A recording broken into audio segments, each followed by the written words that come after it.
¿Qué tal? Bienvenidos. Hoy nos vamos a meter de lleno en un tema que es, sin duda, fascinante. La diferencia entre una transformación espiritual que es, de verdad, genuina, y una que es más bien superficial. Para guiarnos en este análisis, vamos a usar las ideas del capítulo 28 de El conflicto de los siglos. Vamos a ver qué significa una verdadera conversión. Y bueno, arranquemos con la pregunta del millón. ¿Podemos dar por hecho que todo entusiasmo, todo fervor religioso es auténtico? Esta es la pregunta que nos va a guiar, una que nos invita a mirar un poquito más allá de lo que se ve a simple vista. Para empezar, el texto señala un problema muy particular de nuestra época, los reavivamientos modernos. A menudo vemos movimientos que generan muchísima emoción, pero su impacto parece durar muy poco. Miren qué metáfora tan potente se usa para describir esto. Es como una llama que de repente brilla con muchísima fuerza, pero que al apagarse deja una oscuridad todavía más densa que la que había antes. Así se describe a esas experiencias que son pura emoción, pero que al final no generan un cambio real ni duradero. El análisis hace un contraste muy directo entre los reavivamientos de antes y los de ahora. Los de antaño, por un lado, se caracterizaban por una profunda convicción de pecado, por humildad. En cambio, los actuales muchas veces apelan más a la imaginación, al deseo por lo nuevo, lo sensacional, sin que eso implique un verdadero sacrificio personal. Y claro, las consecuencias de esta superficialidad son inevitables.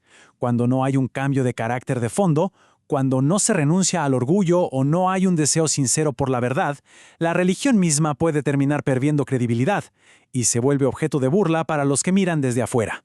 Entonces, uno se pregunta, ¿de dónde viene todo esto? ¿Cuál es la raíz de este declive espiritual? Según el texto, el problema de fondo es que se ha abandonado algo fundamental, la ley divina de Dios.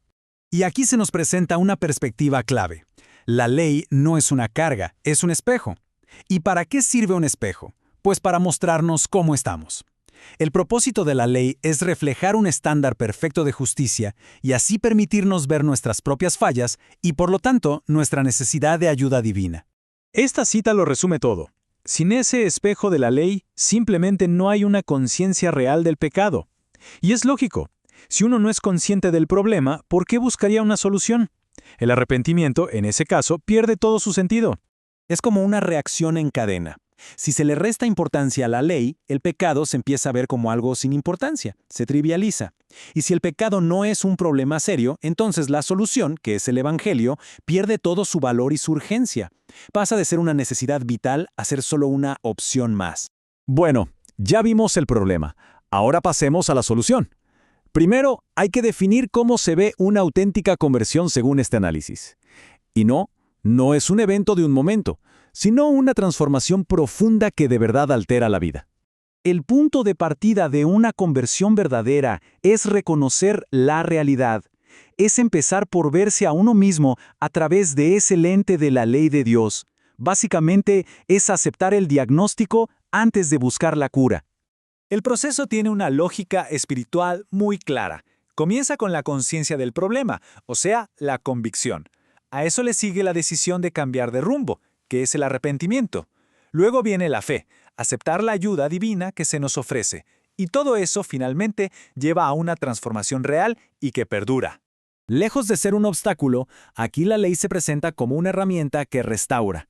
Dice que es perfecta y que su función es justamente iniciar esa conversión, esa transformación del alma. Pero ojo, la conversión no es la meta final, es solo el comienzo del camino. La fase que sigue es la santificación, un proceso que, como subraya el texto, es continuo, de toda la vida. No es algo que pasa una sola vez y ya.